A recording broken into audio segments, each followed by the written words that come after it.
Hello everyone. In this video, we are going to talk about function block diagrams or FBDs, which is another graphical method for writing programs and logic in PLCs. So the essence is you are going to use some pre-built blocks, pre-built function blocks using which you can basically do any logic and so on. So as I said, if you have ever worked with like MATLAB Simulink or LabVIEW, this is kind of similar to that. The good thing is if you ever work with those things, it's easy to learn. If you are a visual learner also, it is easier for you to understand and learn and debug. They are very modular because those functions can be used in any kind of program, not specific to one. And you can work on complex systems.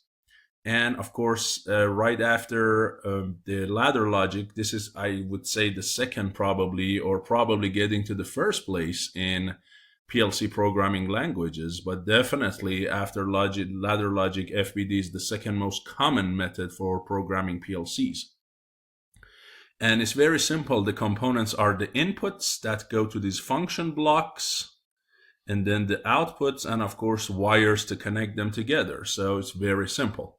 Now, how would you do common logic and common math, arithmetic operations, comparison operations, memory, and so on?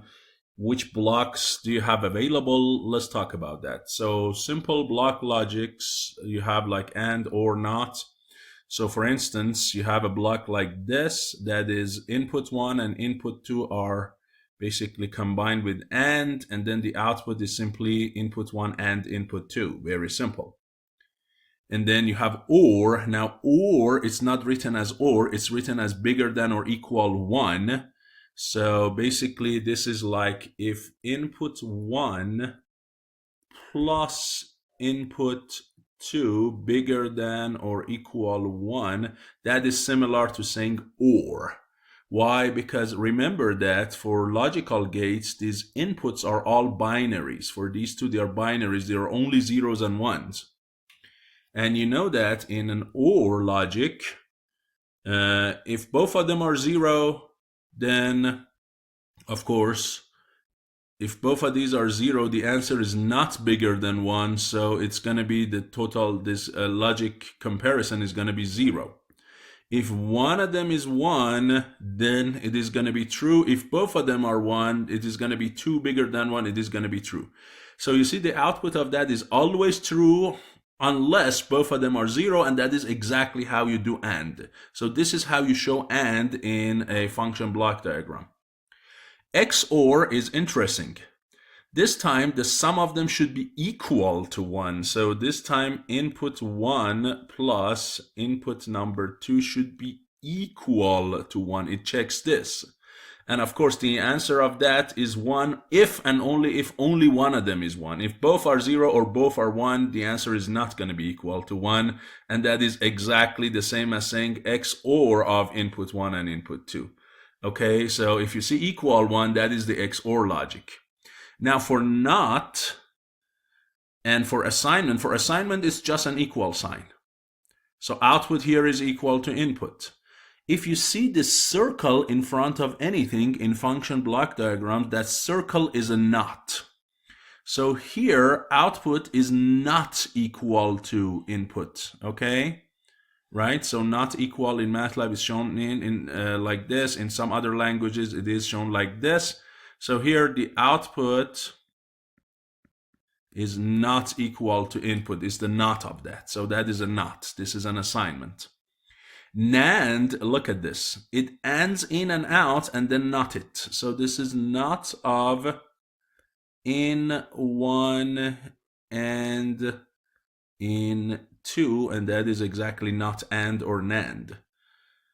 Now for OR, it uses an AND block, but the not of both of them. So this time is not of in 1 and not of in 2. Excuse me. Which is the same as not of in 1 or in 2. Okay, so that is a NOR. So here we learn basic logic gates. Now, when we need time, just similar to the ladder logic, we have blocks for delays, for delaying to turning something on or off, and this time to create a pulse.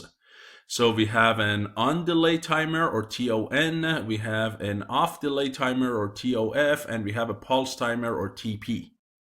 Okay, so these are those blocks, and how do they work? Let's talk about that. So in the TP block, which you can see right here, in the TP block, when the input goes on, what happens to the output?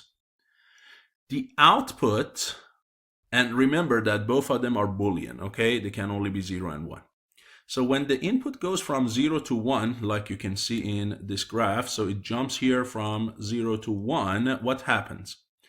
The output will also go to 1, and it stays 1 for a specific duration of PT, okay, which is a preset time. So that is how the output is doing. Now there is another output in this block called ET, or elapsed time. Okay, so this ET, wherever you see it in any of these blocks, that is an elapsed time, and that is the time during which the output was on, or it was 1. So look here, the elapsed time is 0, and it keeps going up, up, up, up until Q is 1. When Q goes back to 0, then what? Then it stops. It doesn't increase anymore. It stays there. It doesn't increase because the Q is back to 0. And then you can see here, as the input goes on again, right here, again, it goes 1. Now let's look at this part. This is interesting. It goes 1 here, so the Q goes up, but look, when the Q generates a pulse with duration PT, it doesn't look back at the input anymore. It doesn't care. Even if the input during this time, it goes back to 0, the output stays at 1. So this PT is fixed, okay? It doesn't care. Anytime you see a positive edge, the output goes to 1 and it stays on for PT and then comes back regardless of the situation of the input. And this is exactly, this elapsed time also showed that. Okay, so that is the pulse timer, or timer pulse, you might call. That is this one. Now let's talk about TON. This is very similar to the one we had in ladder logic. So whenever the input gets a positive edge, look, let me use a different color. So here the input goes on. What happens? The output doesn't go on. It has a delay of PT, then it turns on. So after this time, it has a time delay of PT, then it goes on. And then how far does it stay on after that? It stays on for as long as the input is on. Right here, since the input is going back to 0, the output also goes back to 0. Okay, do you see that? Very interesting, huh? Now look at this case. This is even more interesting. Look at the second pulse. Here it goes on, right? So you expect right after this a time duration of PT for the output to go on. But look, as soon as the output wants to go on, it checks the input at that time. And guess what? The input is 0, so it never goes on. It continues going off.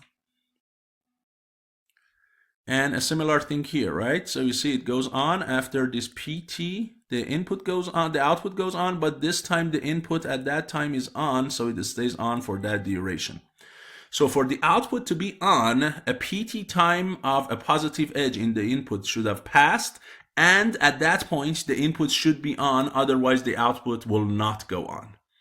Okay, and again, the duration for the output to be on is clearly can be seen. So here is a short, basically pulse here, right? This is this pulse, look, and this is this one. And you might say, well, what is this? So the elapsed time here, if you look at it, what is the elapsed time? Let me clean this up, because the elapsed time is a little bit, you might call, different in this case. So what is the elapsed time? Is the elapsed time the time that the output was 1, like this? If you look at it, you see it's not exactly. Well, what is it then? If you look here it shows that delay time that was all available, the duration of delay. Here, again, that delay was all implemented, so it could do it. Here, it is only for this part. What is that? So here, it was looking at the input for this much in the input. It could count the delay, it could count the timer of the delay, but then since the input went back to 0, the delay timer turned off. So this ET is the delay timer, really. It's not the time that the output was on or off. This ET is that delay timer, which is maxed at the preset time. But how much of it is really counted before any decision is made? That is that delay timer that you can see here. And the off is quite a bit similar. So if you look at the off, here the input is going on, so the output goes on, and the output doesn't. So you see here the output immediately goes on as soon as the input goes on. There is no delay for turning it on, there is delay for turning it off. So after a time of PT, after the input goes down, so it waits and look at the input. Hey, when is it that the input going back to 0? So TP seconds after that, I turn off the output. So you see here is when the input goes off. The output is tracking that. PT second, preset time second after that, the output what? The output also goes on. Off, sorry. It goes off and it stays off, but as soon as the input goes back on right here, the output has to follow. So the output turns on again. Then here, look, here is when it is going back TP. So you expect a TP time after this for this output to drop to 0, but when it wants to drop to 0, it looks at the input. Guess what? The input is back on, so it cannot turn off. It has to continue back on again. This is that TP that you can see here. Okay, and again, if you look at similarly, this is the timer. This elapsed time is the timer delay as well here. That was counted. Okay, so these are the timer blocks. Now, sometimes, as I said in the ladder logic, you don't care about time, you count about the number of cycles, and you want to count something. So that's where you have the count up block, count down block, and count up and down block, which are shown with CTU, CTD, and CTUD.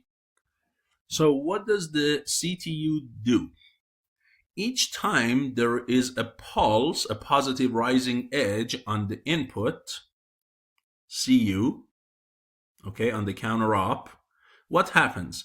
The counted variable, the counter variable, will go up by a 1. And when this counter variable that is being counted constantly and increased by 1, when it passes the preset value, which is another input, then the output is set to 1. So for instance, you have a bunch of pulses, right? You have a bunch of pulses, and let's say, for instance, this PV equals 4. So what happens to the input, the output? So this is the CU. What happens to that Q? So the Q is 0 in the beginning. Each time one of these pulses, one of these positive pulses happening, it counts a 1. So right here, it is going to get to a 4. And when it reaches that 4, that is when the output is going to go on and stay on. Okay, so it needs 4 cycles or 4 scans for the counter variable to go up to reach the preset variable, then the Q goes to 1. What is the reset? The reset will force the counter variable back to 0. Whenever you give a 1 to this reset signal, it is going to reset that counter variable back to 0, and it has to start counting again. By the way, the PV and CV variables are 16-bit integers, so they can go up from 0 to 32,000. But the input and the reset and the output are binary variables. Okay, so this is counter up. Counter down is exactly similar, except each time there is a positive edge, this counter variable counts down. So instead of counter variable starting at 0, the counter variable initially starts at PV.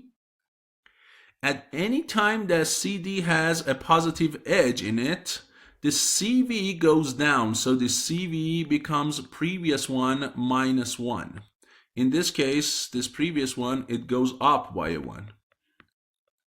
So initially it starts at PV, each positive edge, it goes down by 1, and it keeps going until it reaches 0.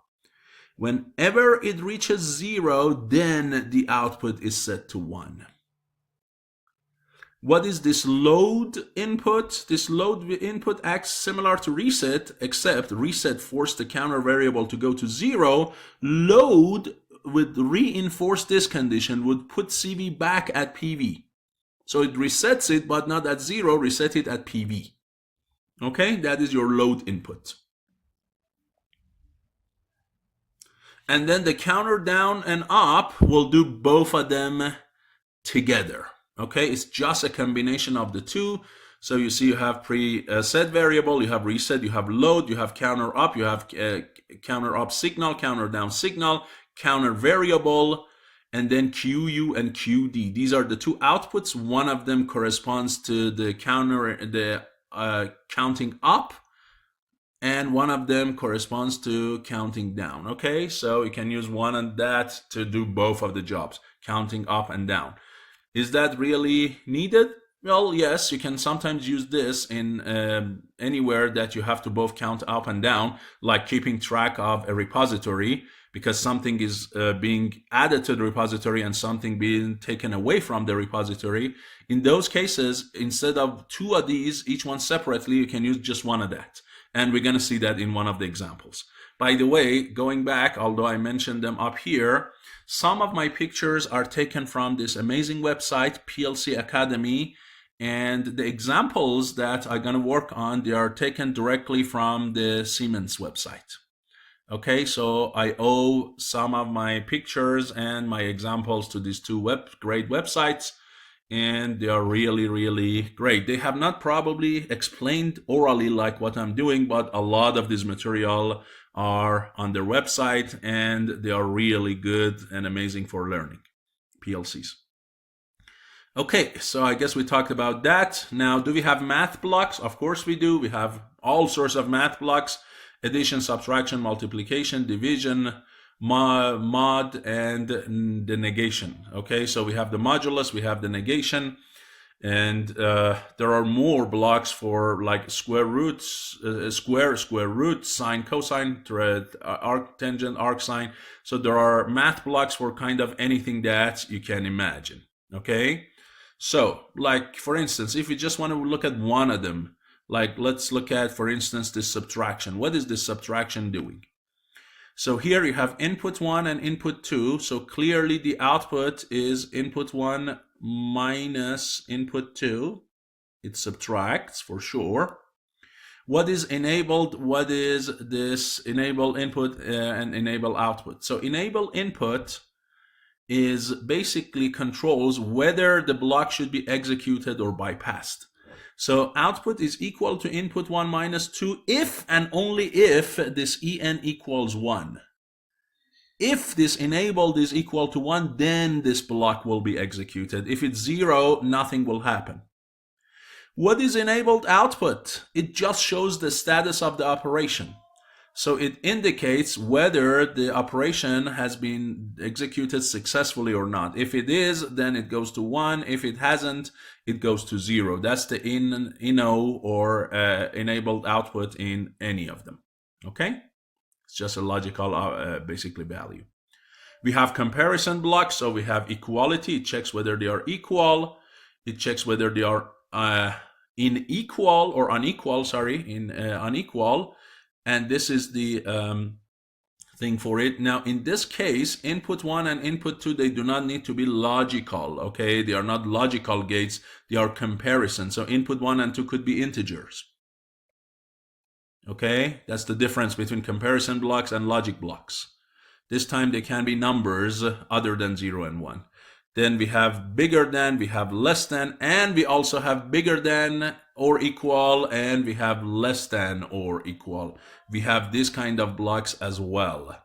Okay, I didn't show them, but we have them as well. Now, as I said, the numbers input, output, input 1, input 2, they do not need to be logical. But one thing you want to keep in mind, for equality, it is suggested that the inputs only be integer, not real numbers. Okay, because real numbers can have infinitely many decimals, and checking their equality is not necessarily easy. So it is suggested that only for this one, make sure that this input 1 and input 2 are preferably integers. For the other ones, it doesn't matter. Okay? That's one thing. The other thing is, for these blocks, for many of them, not all of them, for many of them, you see 3 dots. What does 3 dots mean? 3 dots means you can do more than basically 2 inputs. You can do more than 2 inputs. Okay, so if you add another input here, then it checks whether input 1 equals to 2 equals to 3. And if all of those are correct, then output will be a 1. Okay, so you can bring in more than 2 inputs, and when we get to Siemens, I'm gonna show you how to bring in more than 2 inputs. What about the memory blocks and flip-flops and triggers? So let's talk about those. So there are 2 types of flip-flops, set reset and reset set, which are shown with SR and RS. What is that? So in the set reset block, there is a set input and there is a reset input. Okay? If this set input goes to 1, the output will go to 1 as well immediately until you give it a reset, then it goes to 0. Okay, so as soon as you get it S1 equal 1, Q goes to 1, and it stays 1 until you force it to reset. Now, what happens if you do both of them 1 at the same time? If you energize both of these at the same time, what happens to the output? The output will give priority to the setting. So it ignores this if they both together. It only gives priority to S1 and it leaves it on. So setting has higher priority. That's why we call it set reset. In the reset set, it's the exact opposite. If set goes 1, Q goes to 1, it stays 1 until R goes 1, then this goes to 0. If you give both of them at the same time, which one will take priority? The reset will take priority. It goes back to 0. Okay? Then we also have this, what we call rising or falling edge trigger blocks. So we have rising edge trigger and we have falling edge trigger blocks. What are these? So the difference between these two and the ones above them are in time management. What is that? So let's say here this input, let's look at this. So let's say this input is attached to a switch. Okay, so you have a switch here that you press, and let's say it's normally open. So you have this switch and it is connected to S1. Now when you press it, when you put your hand on it and press this guy, even though you press this and it closes the connection and it goes to 1 and then it's released, let's say it's just a push button that has a spring here and it is gonna push it back, you will get what kind of signal? You will get a 0 that goes to 1 and it stays 1 and then it goes back to 0. Okay, so you get a pulse like this. Now what is the duration of this pulse? Well, it depends on the mechanical properties of this and the physical system. So let's say, for instance, it could be something like 100 to 200 milliseconds. So let's say 150 milliseconds, this voltage goes to 1 or high and then it drops. Okay? Now, during this 150 milliseconds, how many times your PLC software has been executed, your program has been scanned and has been executed? Well, typically, if your program is not very heavy, the cycle is very short, in order of 20 to 50 milliseconds. Okay, so let's say it's 50 milliseconds. So during this time, your computer came and checked the input situation S1, and it found that here, that's the first 50 milliseconds, this is the second 50 milliseconds. So it read it 3 times, and each time it found that it was a 1. Okay, yes? So it scanned this 3 times, and 3 times it is forcing this Q1 to stay 1, 1, 1, although it should, unless the reset is sent. But you see that it's not, you're not going to tell this Q1, hey, go back to 1, go back to 1, go back to 1.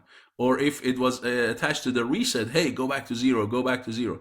It just, you have to do this operation only one time. There was only one switch press. There was not 3. But because I'm running too fast, much faster than the switch inside the code, I assume you pressed it 3 times. So this is, to the computer, this kind of looks like this. It's like you pressed it 3 times because you're going faster than the switch.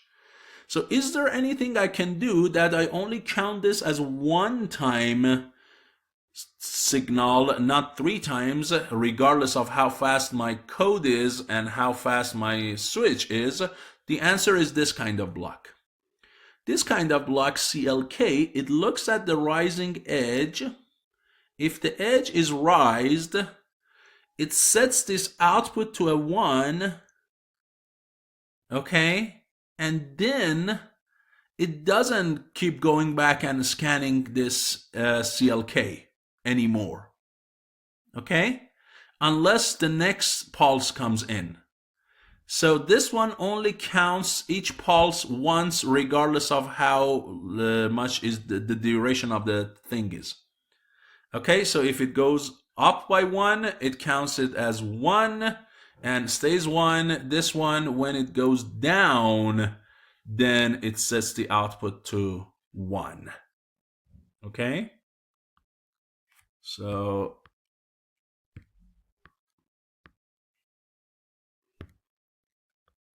this is that CLK, this is that Q. Whenever it goes down, gets a down pulse from 1 to 0, then it sends this one up, and it doesn't care how much this down signal lasts in terms of the PLC scan cycle. So this is the rising and falling trigger. Do we have more for other source of data handling? Yes. We have move, we have select or binary selection, min, max, limit, convert, round, truncate, ceiling, floor, all sorts of things, normal X, scale X, and so on and so forth. So what are these? These are for handling data, converting data, and so on. For instance, by round, you're going to round a real number into an integer number. Similar to that, we have ceiling and floor, which you know, and we have the truncation. So this one takes away all the decimals. This one looks, see, it's closer to which integer next to it. This one always goes to the bigger number. This one always goes to the smaller number. We know them from basic programming languages. Okay, so we know those. What are the other things? Min and max, of course, this output here is going to be min of input 1 and 2. And if you have more than 2 inputs, you can add more. So it could be min of several inputs. Similar thing goes for max. Output is max of all of these inputs. Okay? Now, sometimes you need to do a selection between some inputs. So the output is either input 0 or input 1. Which one? It depends on the signal G. That is the binary selection. So here, if this input G is 0, then output will be input 0. If this G is a 1, then output is going to be input number 1. So that is a binary selection. Output is either the first input or the second based on this selection signal. Now, if you have more than 2 inputs, that's where you use the mux block. The mux block, you can have so many inputs, from input 0 to input n, and you have this k signal. This k is not this time 0 or 1. It could be 0, 1, 2, all the way to basically n. Okay? And so it is going to be connected to each one of these. What is the move block? Well, move will simply set the output to be equal to input. And you might say, well, isn't that the same as the assignment block? Yes, with one difference. What is the difference? In the assignment block, as we said, the input and the output have to be the same, and they have to be Boolean. That was the equality, or the assignment block. In equality, of course, Boolean. In assignment, they have to be the same. Move really can assign any input to the output, even though their types are not necessarily the same. So move is a little bit more powerful. Any type of input can go in and be assigned to any type of the output. Okay, and they do not need to be Boolean. So move is the most powerful kind of thing. It converts, it does a data casting, typecasting, then it assigns. What is the limit? The limit, or the limiter block, is where you send it an input and then you have a min and a max. What does that one do? So this is the operation of it, and it's very simple. We don't need to be confused by this. The thing is this: if the input is between the min and max, if input is between these two numbers, bigger than min, less than max, then the output will be equal to input. If the input is less than this minimum, then the output will be set to minimum. If it's bigger than the maximum, then it will be set to the maximum.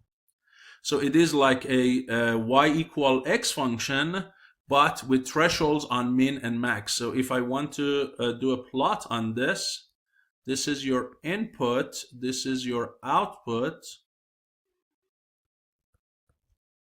Okay. And let me use a different color. So it is a one-to-one function, y equal x, only for ratios between what? Min and max. So after max, it is going to be saturated. Below min, it is going to be saturated. So this is your min, this is your max. So that is kind of like a saturation block, basically.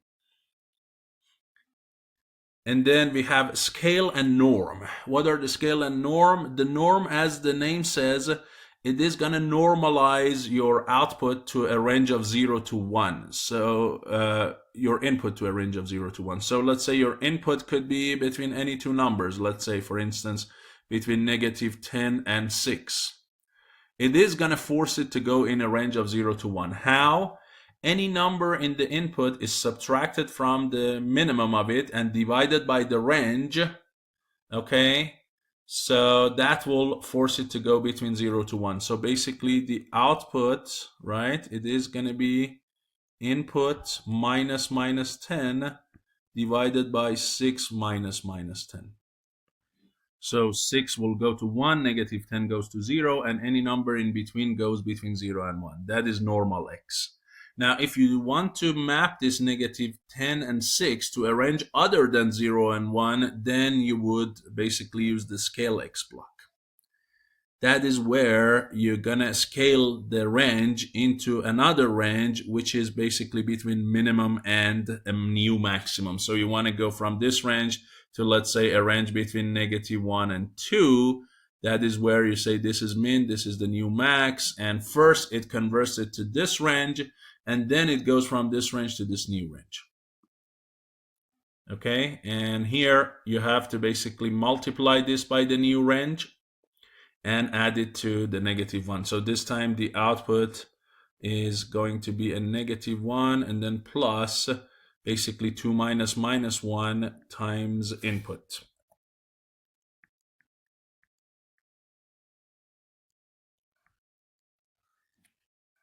Okay, so that is for the scale x.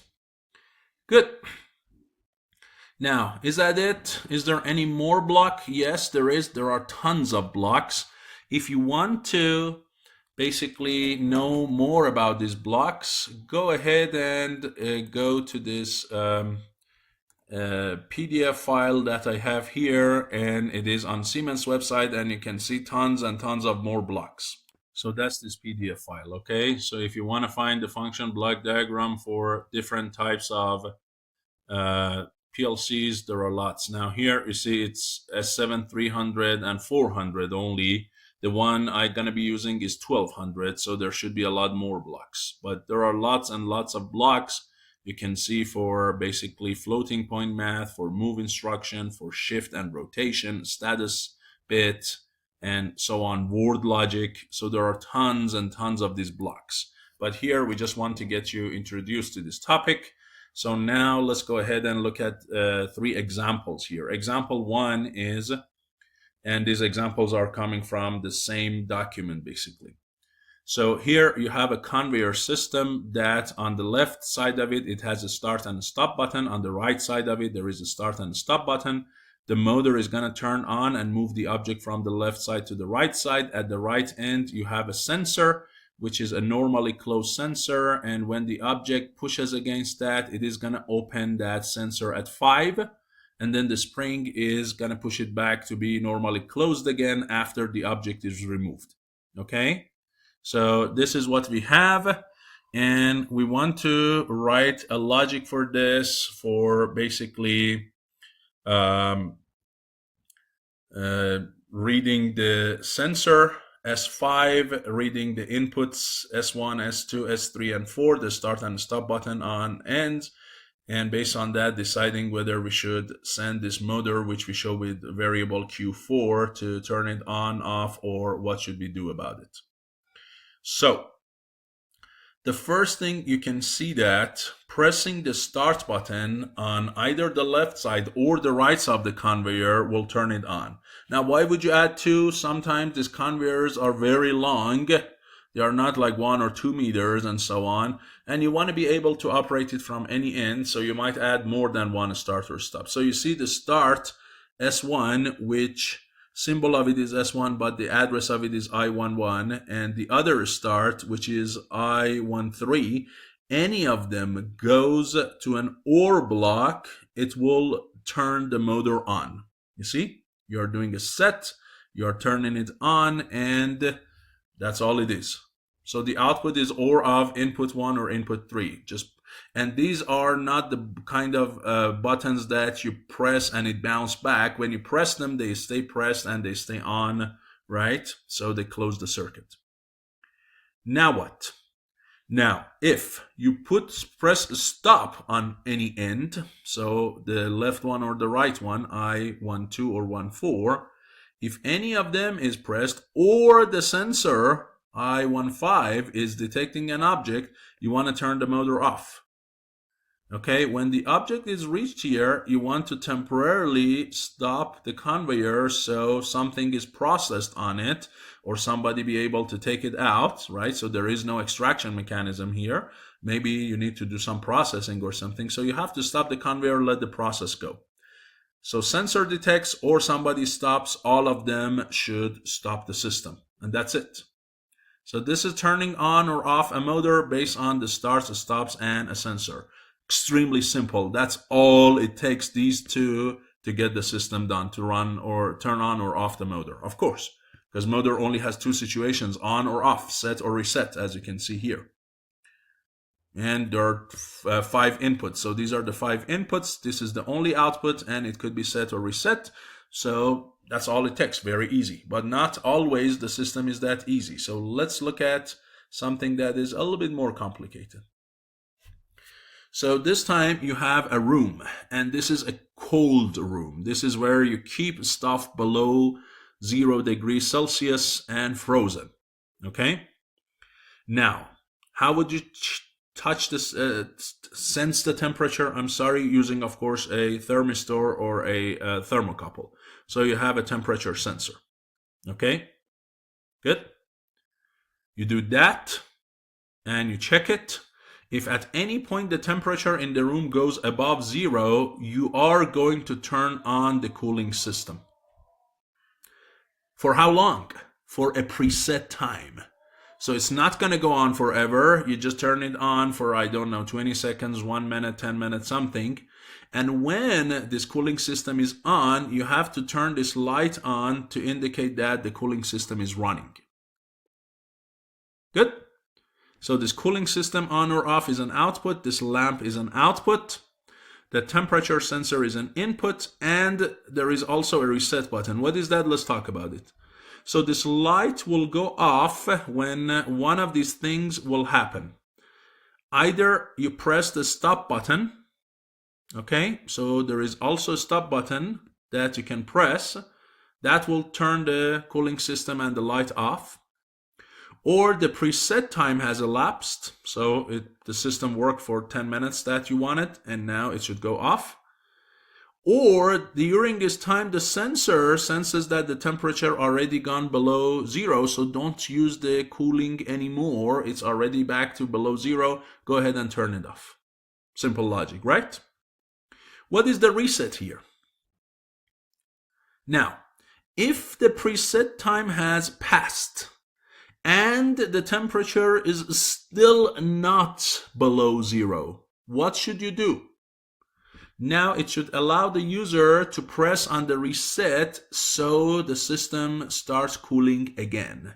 So this reset is for when the cooling system running it for preset time has not brought the temperature below 0. Then you can redo it.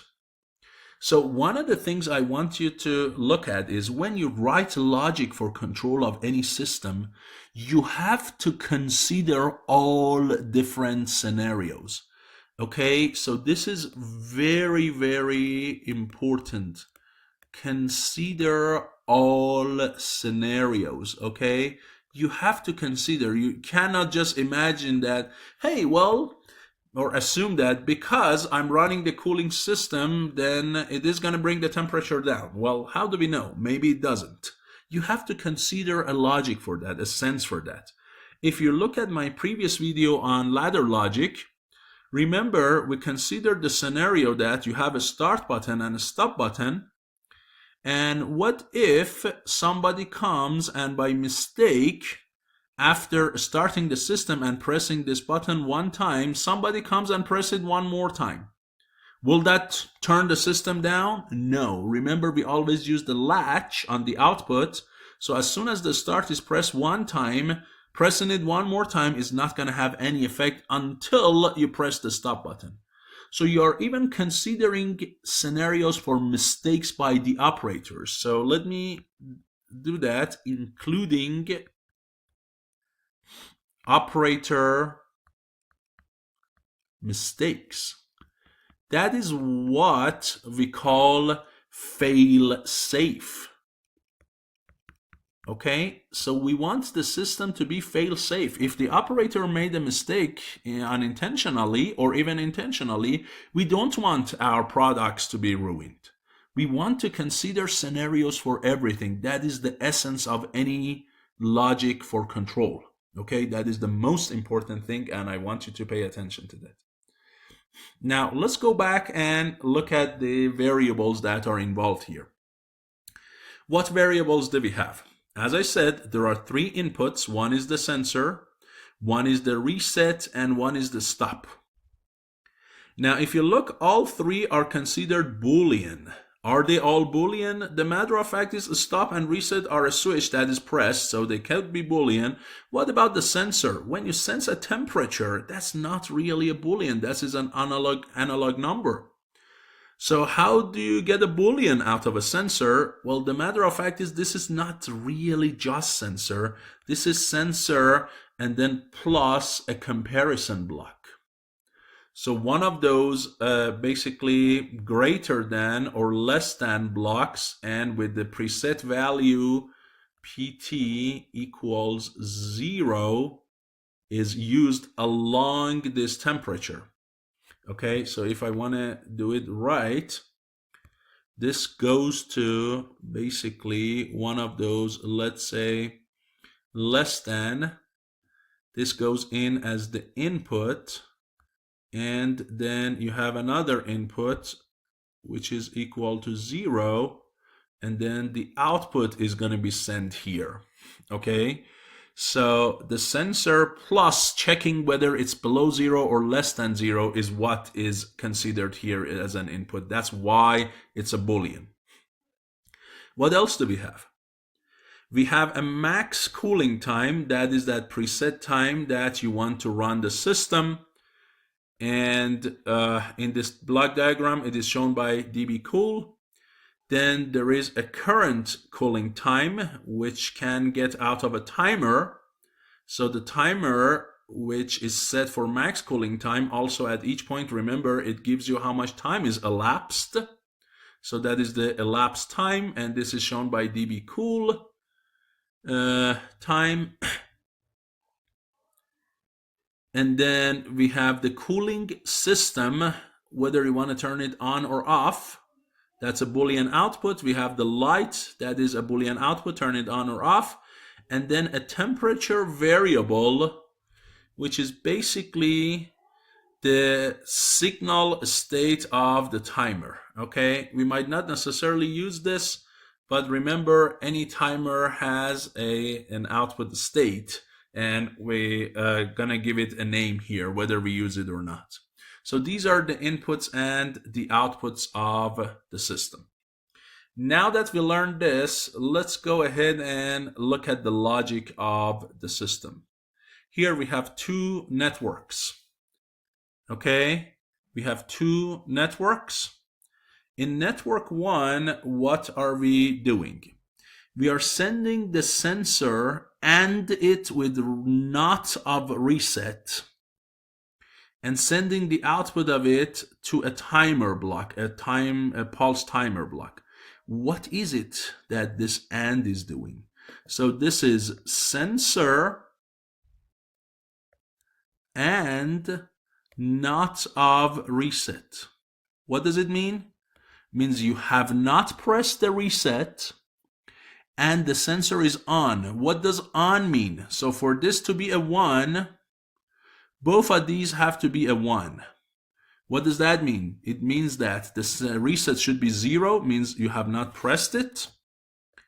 And the sensor should be 1. When does the sensor become 1? When the temperature goes above 0 or bigger than or equal 0. As soon as the temperature goes above 0, this logical sensor will get you a 1, and if you have not reset, something should be activated. So if I go back to what I explained earlier, this really should be basically bigger than or equal and not less than, because that is what we do here. Okay, is that bigger than or equal 0? If it's yes, then send it out as a 1. Okay, so going back here. Nobody has pressed the reset, the temperature has gone up. If that's the case, what would you do? You send that 1 signal as the input to a timer to activate the output. Now, in addition to that input signal, you want a preset time for that pulse. How much is it?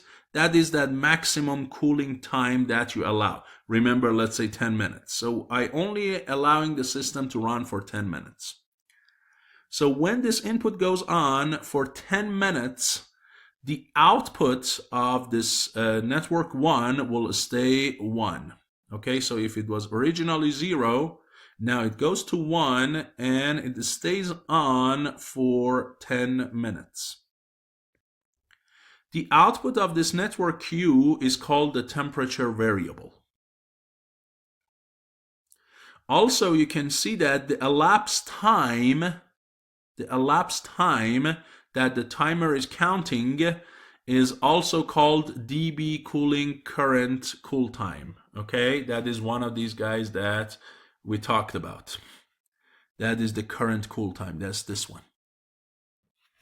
So I assume this part here is not necessarily correct. This current cooling time is actually called dB cooling, not dB cool. So this should be like that.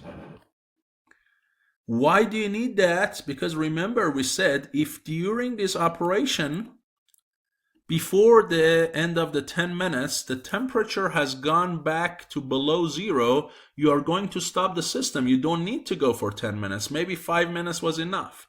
So this variable just keeps track of how much time did you use to bring the temperature back to below zero. Okay, that is checking on this condition.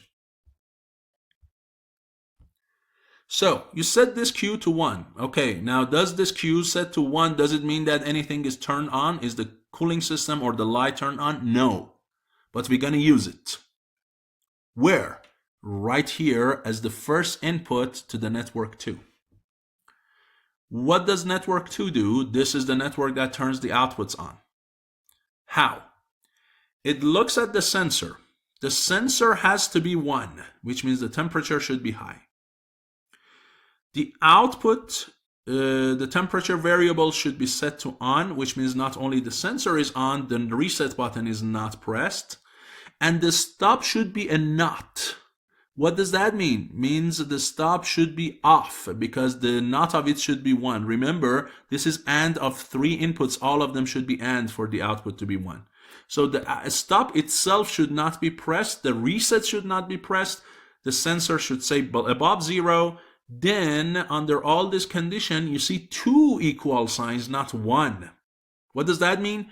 Means 2 outputs are set to the result of this system, not only 1. This Q of it is going to go to both of these variables.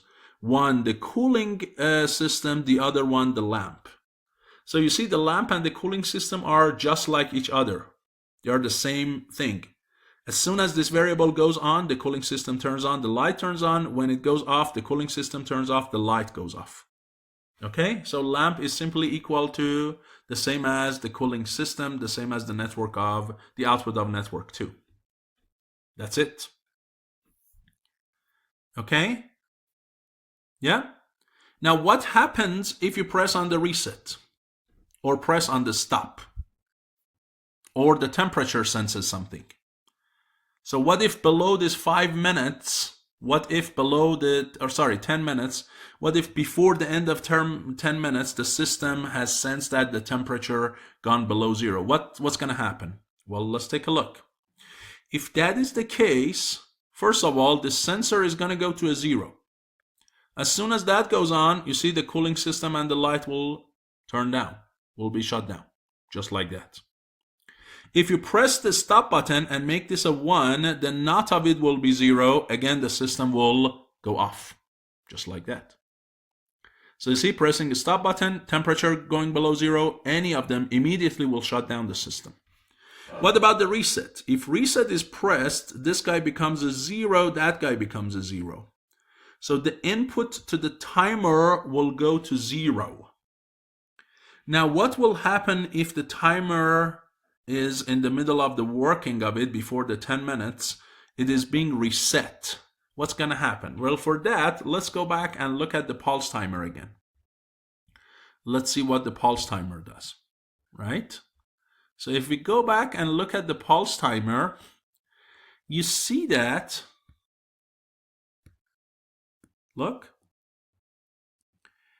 when you set it by sending it a 1, it is going to generate a pulse for duration of PT, and during this time, it does not care whether the input is gone back to 0 or 1. Okay, so when you reset it, it does not care whether the cooling system was running for 5 minutes before this, or 10 minutes before this, or any minutes before that. As soon as you reset it, assuming that the sensor is still sensing above 0 and the stop is not pressed, whatever time has been elapsed, whatever this guy was, guess what? It is going to add another 10 minutes right after that. You're resetting it. Okay? So hopefully now you see what the system is doing and why each one is gone and placed in the place they are added. Why the reset is not added to the second network, why it's added to the first network. Because reset should only affect the time, not directly the output of the system.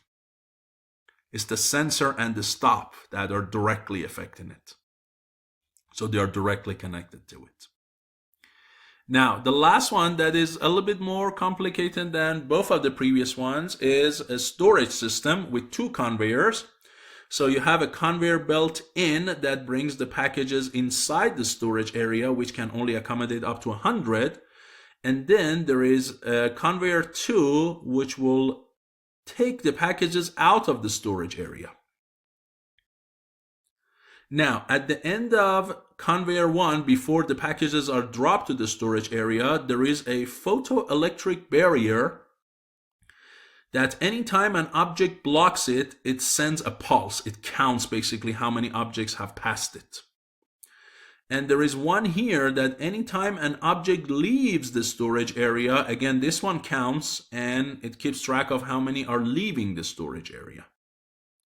So the total number of packages that are inside the storage area is basically determined by how many are coming in, how many are going out. So plus this minus that is basically what you need to do. So the total number of boxes or packages is equal to whatever it was plus the number coming in minus the number going out.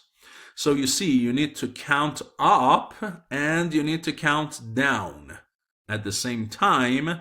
That's why in this example, we are going to use a count up down block. And that is what I mentioned in the beginning of the video. Okay, so we're going to use that. So the goal is to keep track of the number of boxes. And there are 5 indicator lights in the system. What are they? There is the storage area empty, so if there is nothing here, storage area not empty, storage area 50%, storage area 90%, storage area 100%. Now, since it's just 100 packages, this is when it's bigger than or equal 100, we say it's full. If it's bigger than or equal 90, but less than or equal 100, we call it 90% full. 50% is when it's bigger than or equal 50, less than or equal 90. And this is as long as it's bigger than or equal 0, or bigger than 0, literally, less than 50. Okay, let me write it properly.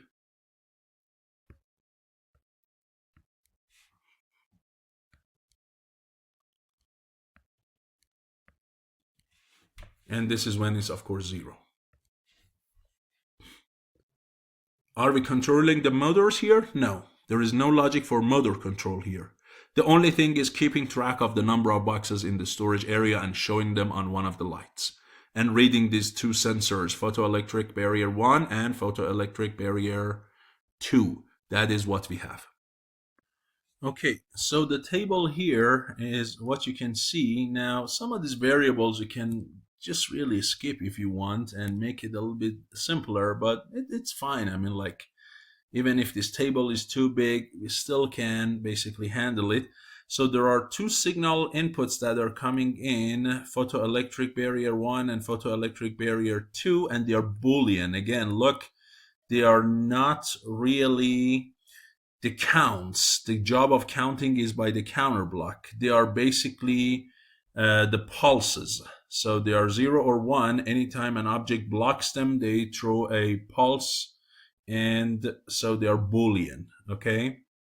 Now, if you remember, the counter up down block basically has a load and a reset button, which are not shown here in this diagram, but if you want, you can reset the counting system and you can load it to the maximum. So there are 2 other Boolean inputs that are not shown in this picture, and if you want, you can add them. And then there is the preset value, which is the maximum that your storage area can hold. In this case, that's 100. So that is an integer also input to the system. So these 5 are the ones that are going into the count up down block. Okay. Now, what does that give you back? It gives you back the package counts, the basically counter variable. So it keeps track of how many are currently in the storage area. That is basically this variable here. So that is one of the outputs of network 1, which is an integer number. And then it also has two other outputs. One is Q down and one is Q up. What are these? This Q down will be set to 1 if and only if this CV goes to 0. When it becomes 0, which means the storage area is completely empty and there is nothing left, then this count down will jump to 1, and in here we call it storage empty. On the other hand, this Q up will be going to 1 when the CV variable is equal to this preset variable, which is 100 here. And when that becomes a 1, we call that signal also this counter up, which becomes 1 at 100. We call it the stock package, which means the full stock size, which is 100 in this case. Okay, so you can see that the store empty and also the stock package are Boolean operators coming out of that count up down as well as the package count. So all of these 8 signals are for that network number 1. So let's talk about network number 1. This is exactly what it is. The signals are coming from those photoelectric barriers. These two, as I said, are not shown on the diagram, but if you want, you can basically add 2 buttons here, right? So this is one switch here, or one button here. That is, let me see. So you might add one button here, correct? That is basically called the reset press button. And you can add another one here, which is basically for load. Okay? And that means, hey, go ahead and regardless of how many they are, assume that there is nothing, start counting from 0. Here means regardless of how many they are, assume that there is 100 in there. Okay, which typically we don't really want to interfere with this, but those options are available. So you see, this is what this network number 1 does. It's just a counter up-down block, and it tells you whether you're gone to 0, you're to 100, and how many do you have really. Now, based on that, you are going to turn these 5 lights on and off, and that is where you can see the storage full, 90% full, 50% full, not empty, and of course the empty directly coming from that block. So these 5 are those lights. These 5s are those lights, and this is the thing. The goal is to form these 5 signals. So the storage empty, which is going to turn this first light on here, that directly comes out of this block, just like that. Done. This is directly coming out of that, right? That is that one directly. Now, if the storage is not empty, you want to say, hey, it's not empty. That is, of course, not empty is the not of it is empty. So all you need is to pass that the storage empty, which is right here. Bring it, pass it to a not equal block, and that is going to go to storage not empty. That is going to go to light number 2. So now light number 2 is also taken care of. Correct? So this one is directly coming from network 1. This one is coming from network 2.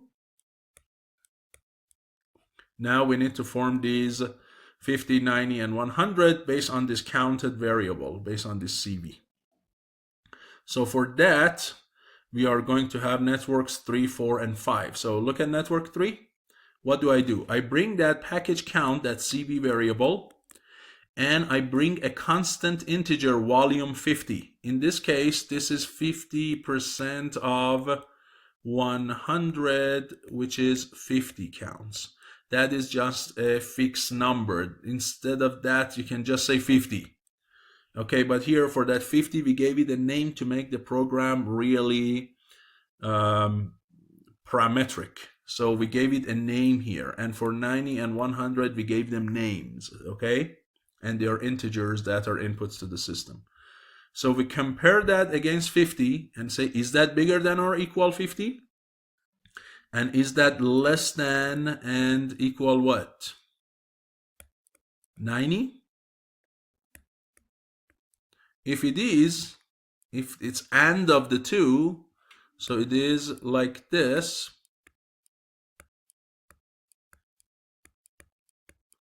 then the storage full is going to be set equal to the output of that, which is a logical variable. If the condition is true, it's a 1. If it's not, it's a 0.